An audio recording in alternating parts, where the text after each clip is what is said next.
Pool yet, who said that people think leverage is a time machine to being an OG, and it's not. Like, you are in Bitcoin. Oh, if we do this in mass, if we're selling thousands of Bitcoin, the market's probably not going to like that.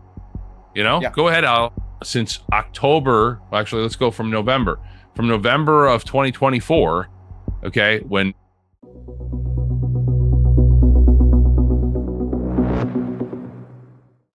Michael Saylor.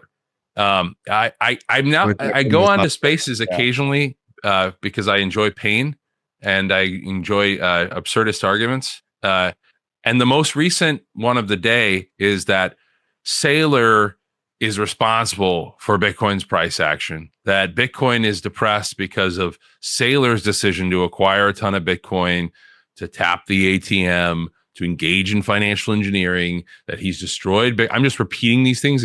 Don't quote me as saying these things. Okay. Anybody in the comments? I'm just repeating what I've heard. I've heard he's squeezed out the volatility. No institutions want to buy it because of him. He's crushing, Bitcoin as a technology. I'm curious, either of you have thoughts on this, because this is the one thing I wanted to talk about. I got a question for you. Michael Saylor's mother never meets Michael Saylor's father. What is the Bitcoin price today? Michael Saylor never exists. Ooh. I think it's the same. I think it's roughly the same. So do I. Okay, Jeff, responding to Joe's question. Saylor's impact. What's going on right now? What are your thoughts? I also want to point out that, by the way, sorry, just quickly, I think we're in a bottom. I think we've definitely bottomed, and I'm purely just basing that on, I can see in the YouTube analytics, I can see in the sentiment, in all the infighting, the apathy seems like it hasn't been high for a long time. Nobody gives a shit and everybody hates each other. This feels like a bottom to me. Right. This is classic bear market bottom stuff. And my point about it is, I think you don't have a V-shaped bottom in a bear market. You have a bumbling along the bottom. I kind of think of it in my mind as like you're walking on the bottom of like a muddy swamp, and it just kind of like sucks and it's slow going and up and down, and you don't really go anywhere for months and months. So I still don't see a light at the end of the tunnel, but I think that we are in the region of the bottom.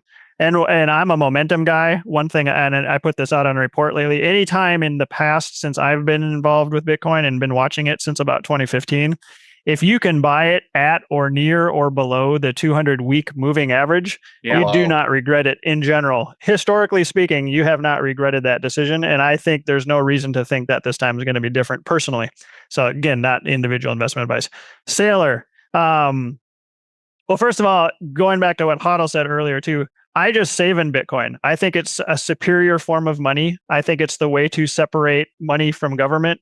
I've believed that for many, many years. I use Bitcoin like money. So when I get paid and I pay my bills and then I put the rest of it in Bitcoin, if I have leftovers, when I have to make a major purchase, I spend my Bitcoin. And when I don't, I save in Bitcoin. So like, I don't try to time it. And we talk about all this stuff because people just eat this stuff up, like price predictions and all this, but I don't care at all. I'm just like, oh, I just buy it, and saving it. And I don't care if it's $1 million, I'm still going to be saving in it. And if it's, $5,000 per Bitcoin, I'm going to be saving in Bitcoin. So anyways, so that's my little digression. I think most people should do that. Saylor. So I was a fan of what Saylor was doing initially and the Bitcoin treasury concept initially.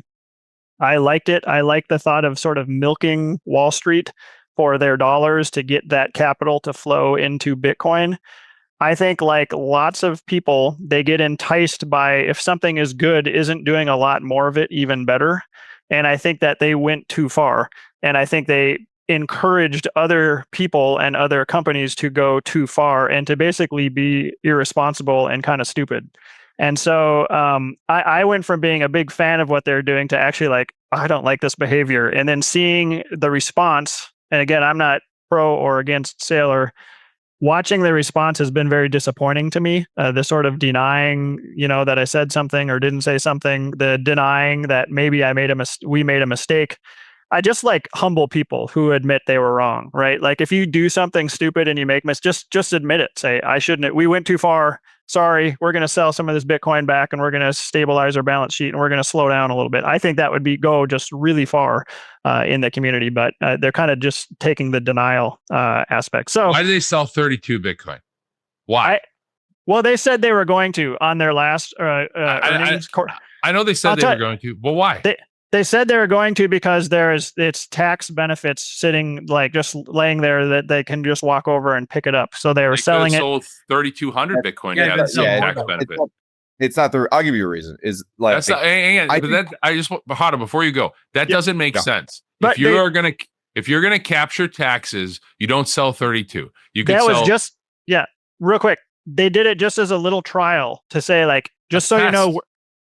We're going to do that. I just want you all to get used to the fact that we're going to be doing this. Here's a teeny little sale just to get you used to it. That's why I think they did just a small amount. And the market freaked out. So my point is like that. You're correct. I agree with that. It's a test sale. And they realized that, if we do this in mass, if we're selling thousands of Bitcoin, the market's probably not going to like that.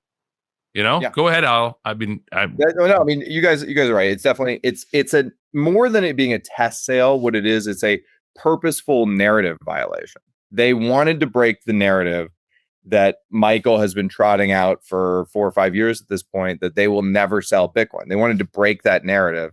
And I think the reason why they wanted to break that narrative is because if that narrative is in place, this is my theory, right? Is that if that narrative is in place, they have a harder time going to their lenders, because their lenders essentially have them over a barrel because they know they can't sell. So they need some, they need to add some dynamic quality here and some flexibility so that they have the ability to sell their Bitcoin as needed to do what they need to do. And do you think that's what it did? Did the sale actually get? No, I think it accomplished. I think it accomplished the goal of the narrative violation. I mean, would they have preferred it to? The reason they did such a small sale is because obviously they were trying not to spook the market. But the market is like, if you're doing a test transaction, which is, by the way, in Bitcoin, we all do test transactions. This is effectively a test transaction. If you're doing a test transaction, then a big transaction is on the way. And, a lot of the talk about MSTR to me on Twitter is like, it's just rampant MSTR conspiracy hour on Twitter for the last few weeks. Yeah. And it reminds me a lot of Grayscale conspiracy hour in 2022. Or 2021, 2022, like the end of 21.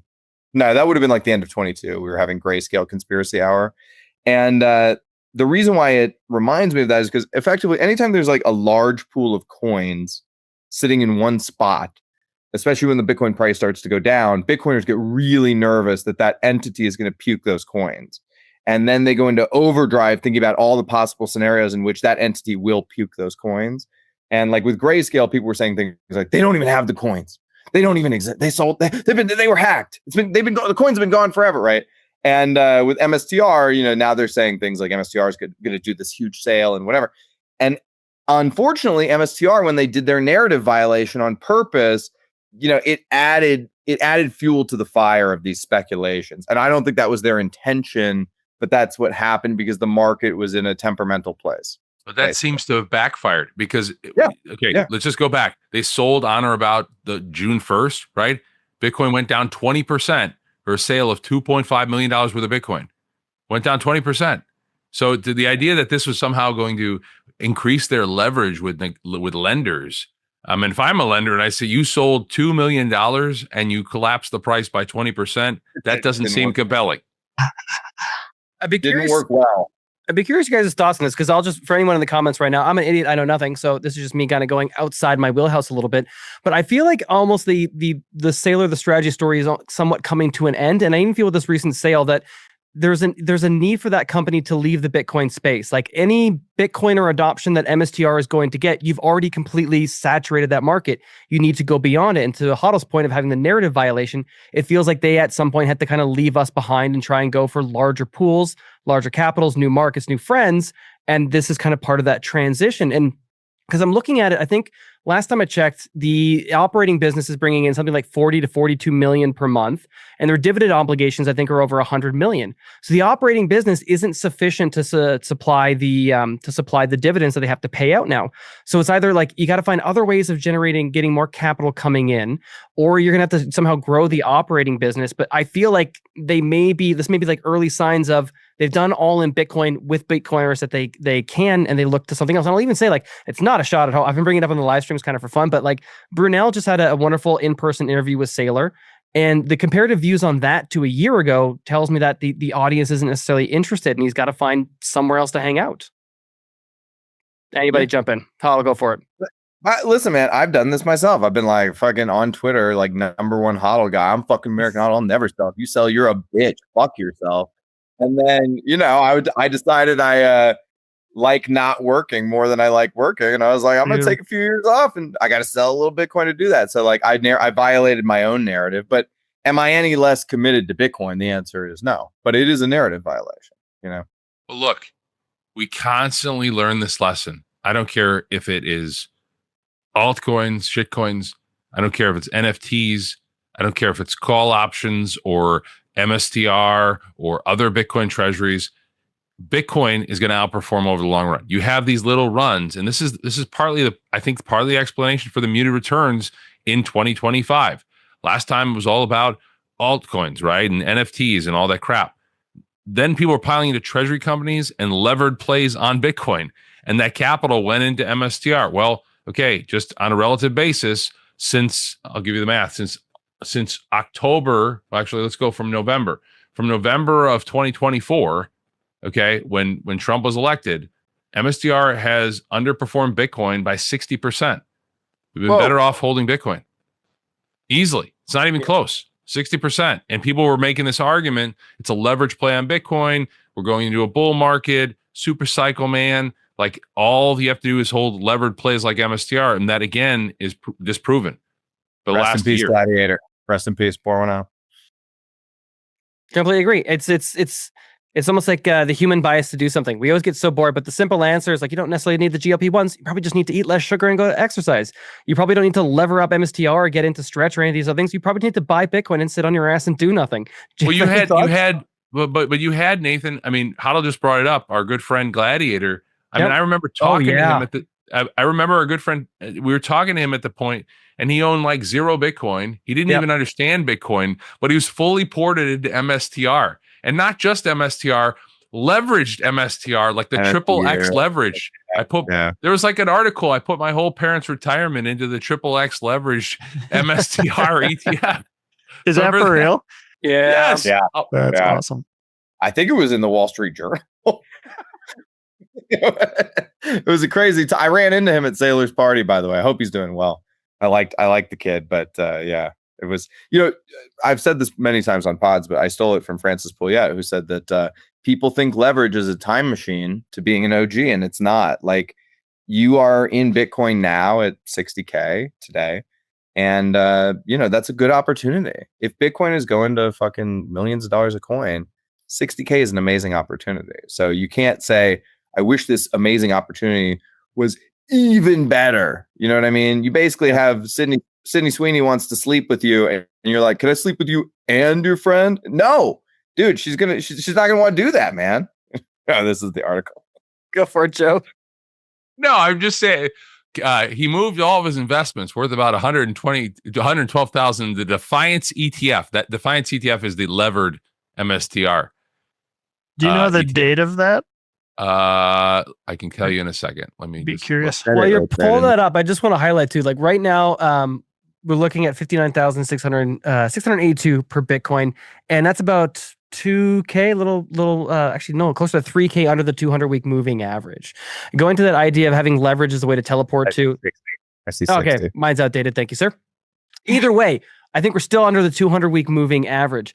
And that idea of like trying to port yourself through time with leverage is not like, I agree that I think, again, not financial advice, monetary advice.